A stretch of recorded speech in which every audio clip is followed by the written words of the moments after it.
आजी, आज तू कशाची रेसिपी दाखवणार आहे? मी तिळाची आणि खोबऱ्याची भाजी दाखवणार आहे. त्याच्यासाठी आता तवा ठेवलेला आहे. तीळ भाजून घेते.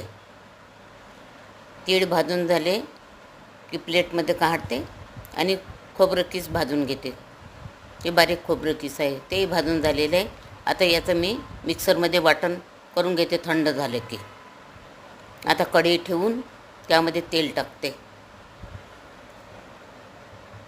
हिंग टाकते,